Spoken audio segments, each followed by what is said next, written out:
안녕하십니까. 매일 아침 조간신문의 주요 기사를 딱딱 풀어서 해석해드리는 조간딱풀 10월 22일 금요일에 인사드립니다. 국산 기술로 만든 첫 우주 발사체 누리호 어제 성공을 일단 했습니다. 첫 도전에서 고도 700km 목표까지 도달을 했습니다. 다만 이 최종 단계에서 인공위성 더미를 이 궤도에 올려놓는데 여기에는 실패를 했지만 일단 발사체를 올리는 데는 성공을 했죠. 그래서 오늘 모든 조간신문은 그 기사입니다. 100% 우리 힘으로 누리호 우주의 첫발. 중앙일보 기사고 다른 신문들도 다 읽는 톱입니다. 다만 좀 아쉬움을 표시하는 그런 기사들도 있습니다. 아쉽다. 46초. 46초는 3단 장착 액체 엔진이 연소하는 시간이 46초가 부족해서 위성 모사체를 안착시키는데 실패했다. 그래도 일단 첫 발은 떼었다. 첫 걸음은 떼었다. 우주를 향한 도전에 자 그런 분석 기사들이 오늘 아침 조간에 쏟아져 나왔습니다. 그런데 대한민국 과학자 그리고 기업들이 일궈낸 성과죠. 어제 하루 종일 이 발사체를 쏘면서 상당히 모든 사람들이 어제 전 국민들이 지켜봤죠. 이 누리호 정말 제대로 올라갈 것인가 지켜보았는데 어제 하루 종일 그 안에 기지에서는 하루 종일 뭐 초조하고 흥분하고 막 이런 분위기였겠죠. 그런데 그 긴박한 순간에 난데없는 사람 때문에 난데없는 장면 때문에 이 소동이 일어나는 그런 일이 있었다고 합니다. 바로 문재인 대통령 부부 때문이었다고 합니다.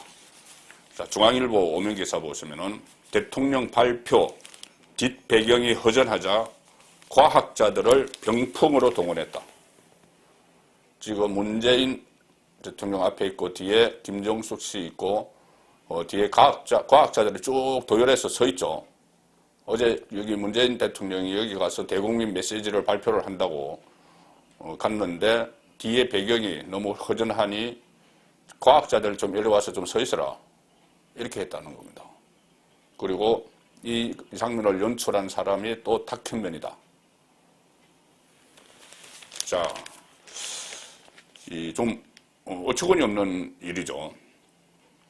이 사진 설명은 이렇습니다. 문재인 대통령이 21일 오후 한국형 발사체 누리호 발사 참관을 마치고 전남 고흥 나로 우주센터 발사 통제동에서 대국민 메시지를 발표하고 있다.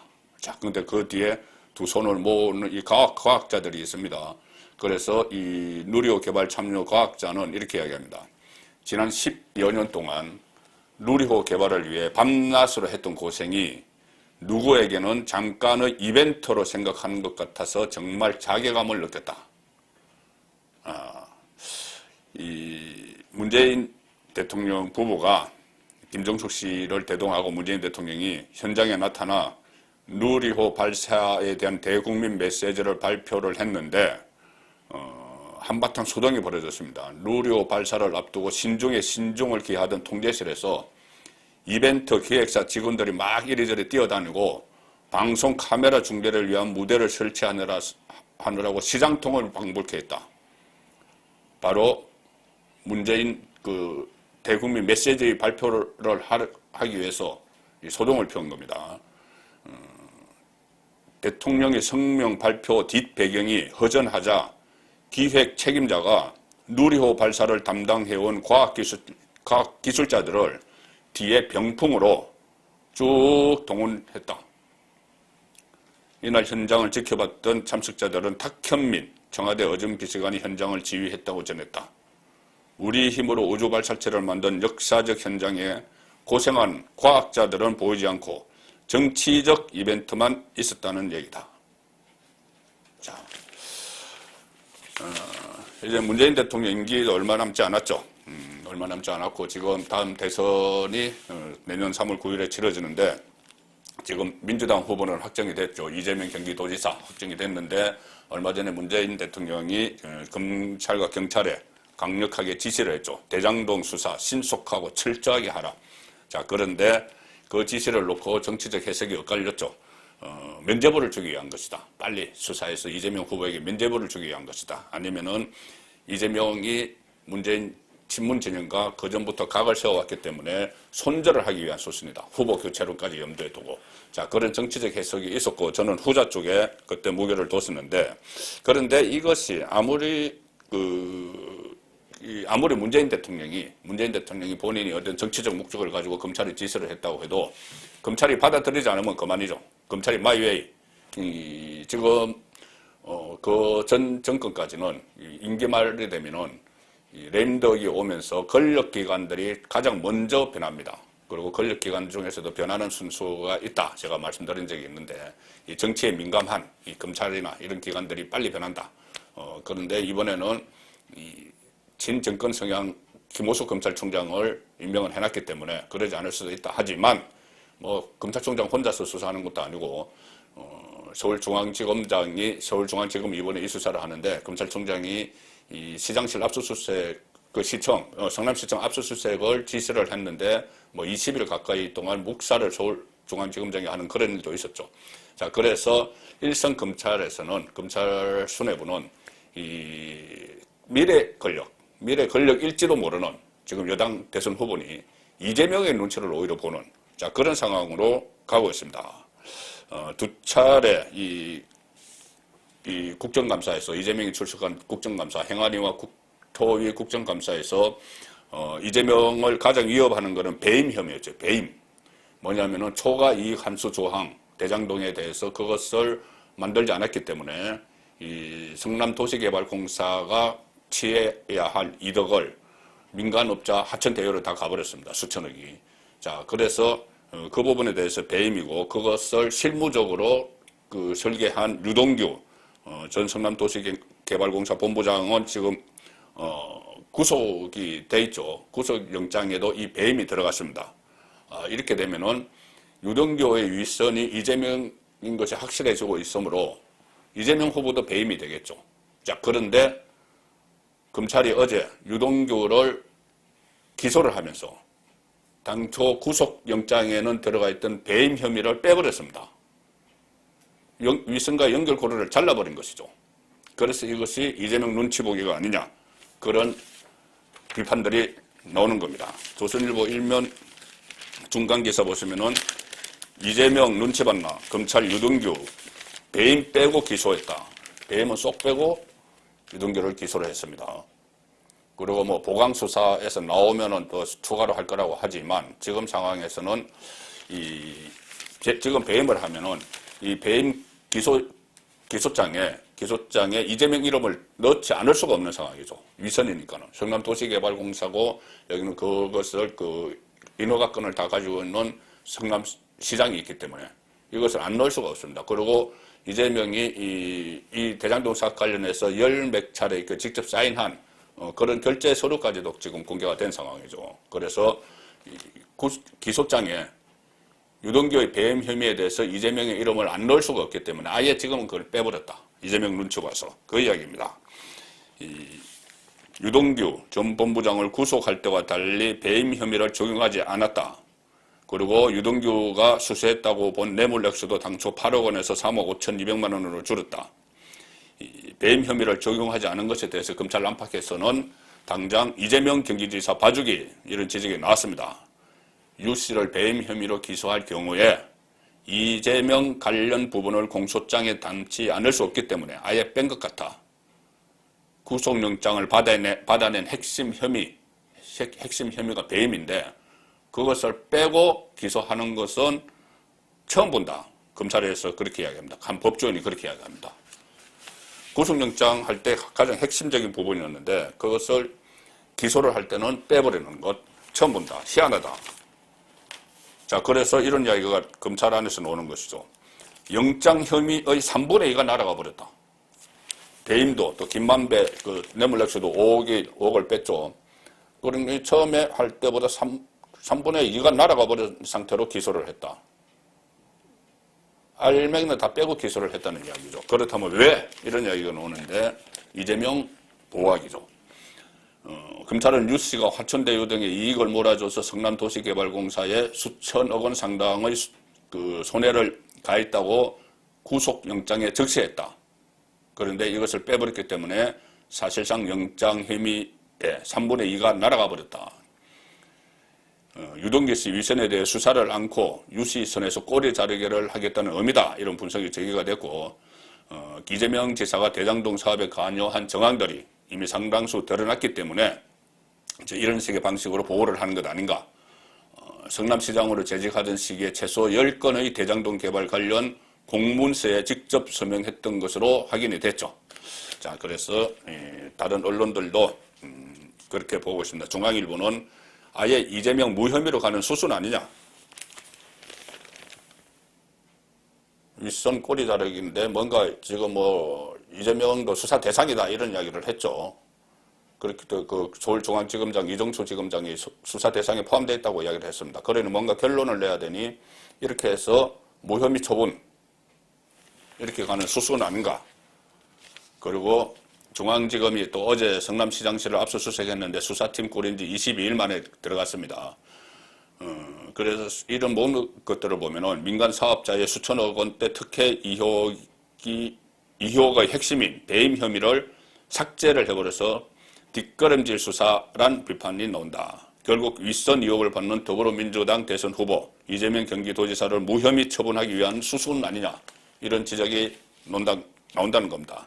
이것뿐이 아닙니다. 지금 검찰 수사 의지가 있느냐 여기에 대해서는 여러 가지 논란들이 있습니다. 의혹 밝힐 물증 확보된 넉장, 그 휴대폰, 유동규 휴대폰, 그 다음에 이 수사를 녹취록에 일방적인 녹취록에 의존하고 있다. 정형학 회계사 녹취록 이런 데만 의존을 하고 있다. 그러니까 수사를 할 생각이 없는 것이죠.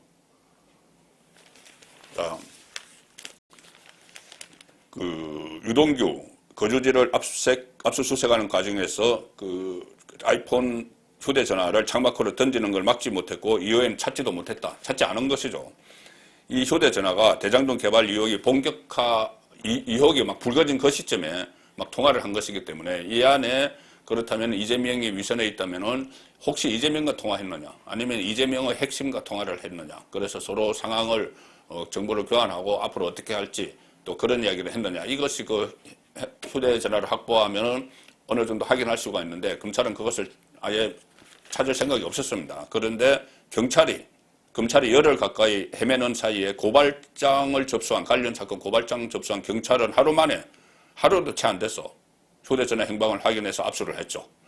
자, 그렇기 때문에 문재인 진상규명 지시에도 유동규 핸드폰 초기 입수 실패, 의혹 핵심 4인방 중에서 유동규만 구속, 정영학은 협조한다는 이유로 입건도 안 했다. 검찰 내부에서는 수사 방식 갈등설도 있다. 자, 이런 이야기까지 나옵니다. 휴대폰. 자, 이 휴대폰 제가 말씀드렸는데 이 휴대폰이 실제로 이 원희룡 그 국민의힘 후보가 어제 한 말입니다. 원희룡 후보가 이렇게 이야기했습니다. 유동규가 그 휴대폰을 버리기 전에 이재명 복심과 2시간 통화했다. 어제 국민의힘 원희룡 후보가 이야기를 했습니다. 그리고 이 일을 어떻게 누구에게 들었느냐. 그러니 민주당 관계자에게 들었는데 그 사람에 대해서는 누구라고 말하기는 어렵다. 그런데 확실한 사람에게서 들었다. 자, 2시간 동안 통화를 했다. 이재명 복심. 일단 지금 이재명 복심으로 거론되는 사람은 정진상 전 경기도 정책실장이나 백종선 수행비서일 가능성이 크다. 전가시는 그렇게 보고 있고 국민의힘에서 원희룡 후보가 민주당 안팎의 사람이 제보를 했다. 자, 유동규가 토사구팽이 될 상황에서 지금 계속 이재명은 유동규에 대해서 뭐 5,000명 중에 한 명이다. 뭐 한 전 직원이 뭐 비리가 있으면은 대통령이 책임지냐 이런 식으로 엉뚱한 이야기를 막 하고 있죠. 꼬리 자르기를 막 하려고. 그래서 유동규 입장에서는 토사구팽 당하는 것이죠. 그래서 유동규가 토사구팽이 될 상황에서 이재명 뜻을 정확히 판단해야 되겠다. 그래야지 내가 가서 대신 좀 이 형을 살고 뭐 이렇게 나와서 그 대가를 받든지 뭐 이렇게 할 거 아니냐. 그래서 이 중간 연결 가능한 사람과 통화를 했다. 그 이야기입니다.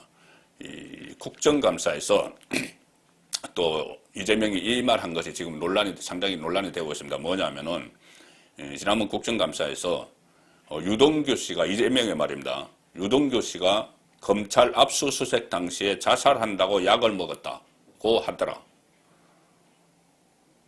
그리고 그런데 지금까지 자택 압수수색 당시에 자살하겠다고 약을 먹었다는 사실은 외부에 공개된 적이 없죠. 언론에 보도된 적도 없습니다. 그런데 이재명 후보는 그런 사실을 어떻게 알고 있었던 것이냐. 그래서 결국은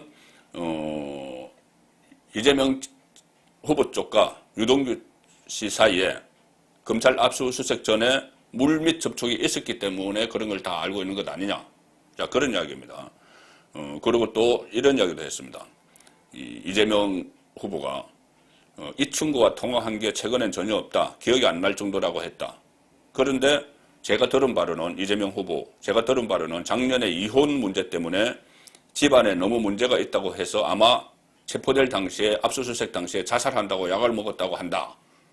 그러니까 이 대장동 문제 때문에 뭐 극단적 선택을 하려고 했던 게 아니고 뭐 이혼 문제 이런 가정사 때문에 하는 것이지 나와 상관없다 이 이야기를 한 겁니다. 그런데 이 이야기를 그러면 누구에게 그걸 들었느냐? 본인은 본인 측근이 아니라고 하면서 그래서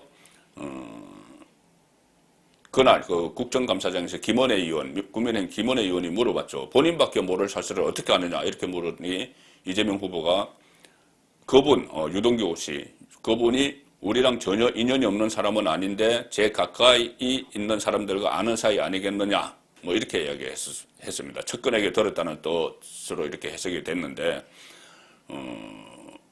뉴스 소식을 또 누구에게 들었느냐 누구한테서 보고받았느냐 물으면은 기억이 나지 않는다고 했습니다. 이 중요한 일을 뭐 스스로 뭐 자살을 하려고 약을 먹고 뭐 본인과 연결고리가 되어 있는 유동규 씨와 관련된 그런 그 큰 일에 대해서 누가 자기에게 보고했는지가 기억이 안 난다.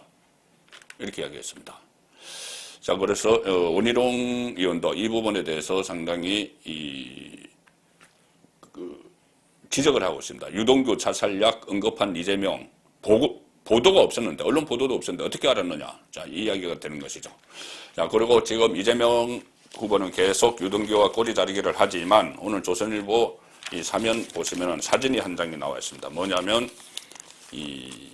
2015년에 대장동 개발 설계도가 나오기 직전에 이재명 성남시장과 당시 유동규 본부장이 열흘간 호주, 뉴질랜드를 출장을 했습니다.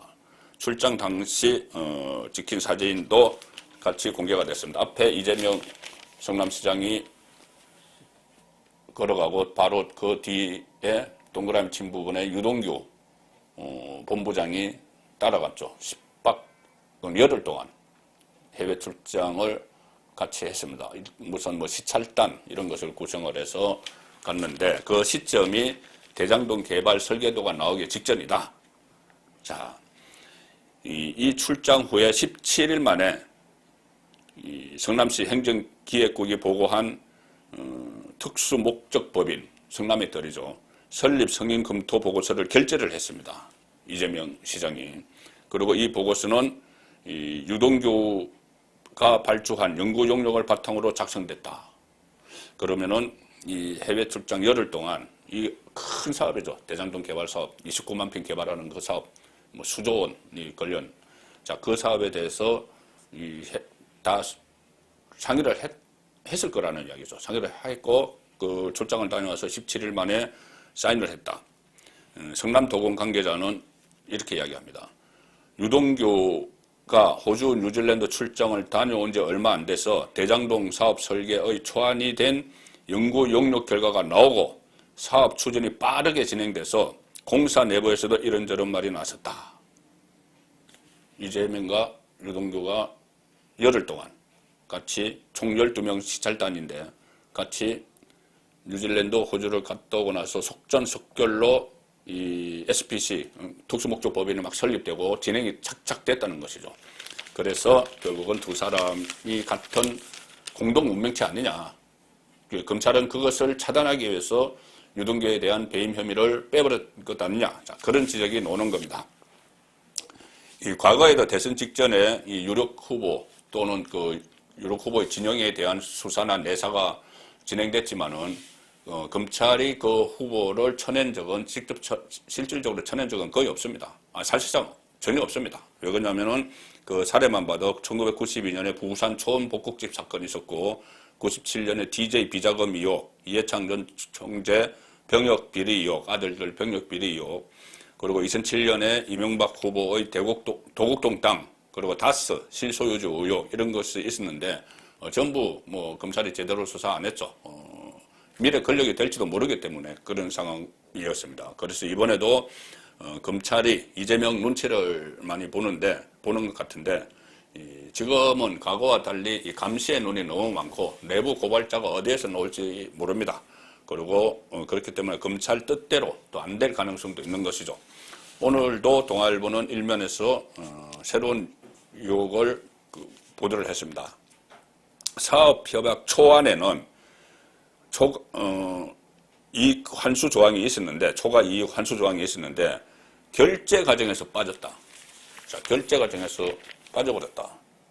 일전에 이런 내용의 보도가 나온 적이 있습니다. 7시간 만에 그 실무자가 이 초과 이익 환수 조항을 포함시켜서 보고서를 올렸는데 7시간 만에 다시 그것을 뺀 보고서를 올려야 됐다. 자, 그런 보도가 나왔었죠. 그런데 그 실무자가 검찰에 이것을 진술을 했다는 이야기입니다. 일단 검찰이 이 진술을 갖고 있다는 건데, 자, 이런 보도가 없으면은 제가 조금 전에 말씀드린 대로 검찰이 그 묵살해버릴 수가 있죠. 그런데 이런 보도가 계속 나옵니다. 그리고 이 내부 고발자도 나올 수가 있고, 검찰이 2015년 5월 대장동 개발 업무를 담당했던 성남도시개발공사 개발사업 1팀 한모 씨로부터 진술을 확보한 겁니다. 사업협약서 초안에 초과 이익 환수 조항을 기한했는데 결제 과정에서 빠졌다. 이 진술을 확보를 했습니다. 한 씨는 개발사업 1팀 한 씨는 민간 사업자가 제시한 분양가를 상회할 경우 지분에 따라 이익금을 배분할 별도 조항이 들어가야 한다. 이 내용의 사업협약서 초안을 작성을 했습니다. 그런데 7시간 뒤인 오후 5시경 이 내용이 빠진 최종안이 마련됐다. 그리고 이틀 뒤 이사회는 이 최종안을 통과시켰다. 자, 그래서 검찰에서는 유동규가 이 초과 이익 환수 조항 삭제에 개입한 것으로 보고 있다. 유동규는 그때 당시에 또 대유자산관리가 민간 사업자로 선정이 될 때 그 과정에서 성남도시개발공사 사장 직무 대행도 했습니다. 자, 그래서 지금 이 이익 환수가 결제 과정에서 빠진 것이 일단은 유동규가 개입한 걸로 의심이 되지만 유동규 선에서 끝났을까? 그 윗선 이재명 후보가 들어갔는지 안 들어갔는지 그것이 지금 핵심이죠. 그런데 일단 검찰에서는 중간을 잘라버린 그 상황입니다. 자, 이런 상황에서 오늘 조가는 또 국민의힘 같은 경우는 윤석열 후보 어제 제가 전해드린 대로 전두환 전 대통령 관련 발언 질타가 계속되자 어제 하루에 2번 유감 표명과 사과를 했죠. 이 동아일보입니다. 고통당하신 분들께 송구하다 이렇게 사과를 했습니다. 오전에는 유감 표명을 했다가 그게 사과냐 이러니 또 오후에는 사과를 했는데 어제 오전에는 유감, 오후에는 사과문 발표, 독재자 통치 행위를 거론한 건 부적절했다 이렇게 이야기를 합니다. 그런데 어제 또 김재원 최고위원은 문재인 정부는 부동산과 원전은 전두환에게 배워야 된다 해서 또 당에 발칵 뒤집혔다 이런 이야기고, 지금 경향신문은 이렇게 오늘 제목을 달았습니다. 고개만 꺾고 고집은 안 꺾었다. 어제 윤석열 후보가 내가 전두환 전 대통령 시절에 쿠데타와 5.18을 빼면은 뭐 정치는 잘했다는 말들이 있다. 호남에서도 꽤 있다. 이런 말이 내가 할 만한 말이라고 했는데 국민이 아니라고 그러면은 사과한다. 이런 취지의 말을 어제 했습니다. 국민이 아니라고 그러니 이 국민의 뜻에 따라서 정치를 해야 되니 국민이 아니라고 그러면은 내가 사과를 한다. 이렇게 이야기를 했죠. 내는 할 수 있다는 말이라고 생각을 했는데 국민이 아니라고 그러니 사과를 한다. 이것을 두고 경향신문은 고개만 꺾고 고집은 안 꺾었다. 고집까지 꺾으라 이 말이죠. 그래서 이 2번 사과를 했어도 파장이 끝날지 의문이다. 이런 취지의 기사를 보냈습니다. 자, 제가 어제 이 2번 사과를 말씀을 드리면서 이것이 윤석열의 대선 가드에 덕이 될지 아니면 실이 될지 좀 지켜봐야 된다고 했는데 오늘 매일경제 MBN 여론조사를 매일경제신문에 실었습니다. 상당히 윤석열의 지지율이 올라갔다.